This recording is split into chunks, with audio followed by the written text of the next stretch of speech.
go to Weasel, cause the Weasel say, pop, yeah, come. Yeah.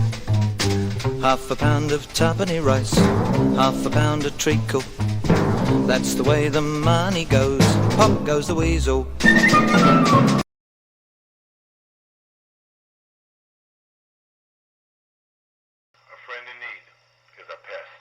You're going to be a successful WWF villain hated by millions. What about, like pursuing your dream of wrestling and maybe the first time you realized that it wasn't all it was cracked up to be, that suddenly it was real, it wasn't just, like you didn't expect this to happen?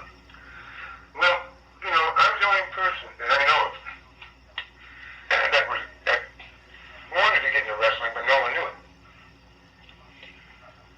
But at the time I got into wrestling, I didn't want to get into wrestling. I was drafted.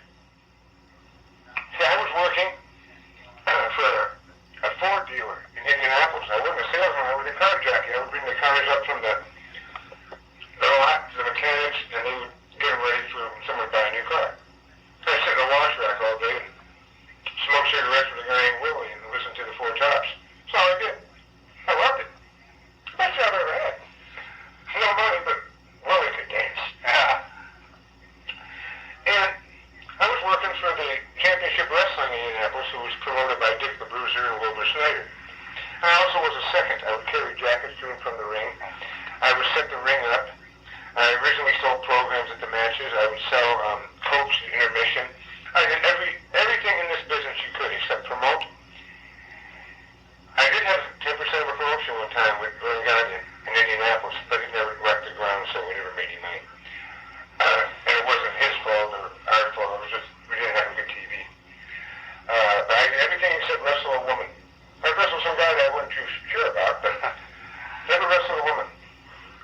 And so I was working at this place, and there was assassins that were wrestling in Indianapolis at the time. They had a manager named Captain Willie. And he was a goofball. Bruiser didn't like him, so he fired him.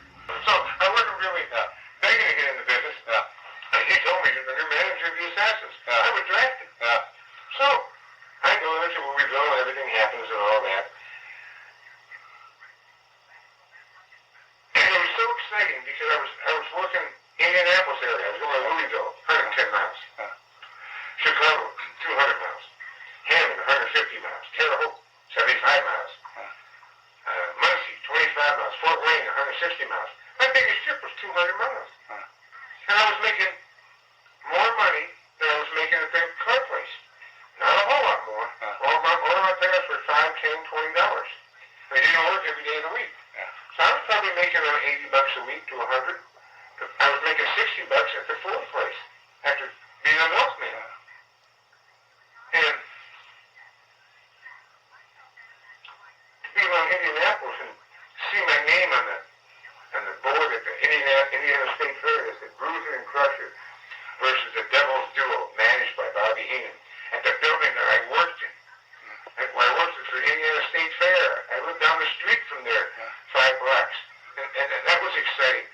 And I think when I went to Tennessee the first time with the Assassins, and we went to Huntsville, Alabama, and Nashville, and Memphis, and did TV, and Jonesboro, and Blythe, Arkansas, and they shut the ring out, the lights over my head one night in the ring in Jonesboro, and the police had blackjacks. They weren't even cops, they were American Legion police that were about 70 years old with those Boy Scout hats. There were about 1,700 badges on it. So what did they give me badges for? They had no teeth. And then, and we're in Memphis in the 60s. I'm managing 2 guys with white hoods. In Arkansas, you think I'm in trouble? I got a plastic rose in my hotel, a red tuxedo, and white sunglasses. You don't think I was white meat? They wanted me? And then when I got home, they gave me a check for $40. And I said I couldn't go back. I couldn't afford that. And they said, well, you're suspended in the South. And I think when I got that check for $40, even though they were shooting the lights over my head in the ring, they sit outside and drink their whiskey. They have shotguns. Then they at 8 o'clock, they ring the bell for people coming. They throw their bottles against the wall. They all went in the sack. Now I'm going to ring the ring and be at the hometown hill.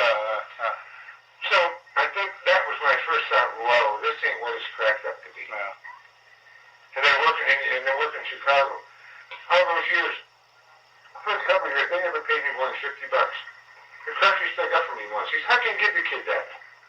He said, well, he'd make nothing if he was off. But they never really cared about you. So that shattered my dream a lot. I never had a problem in the ring where a guy purposely wanted to hurt me, I don't think. I was in the ring with guys that were clumsy enough to. But that was the most discouraging thing. And plus the fact, they never respected a manager in business. They respected a wrestler. Sure, guys respect me, but you know what I mean?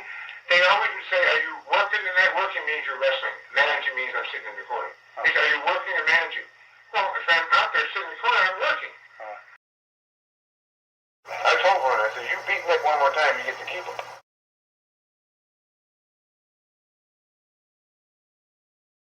To put the word in the streets.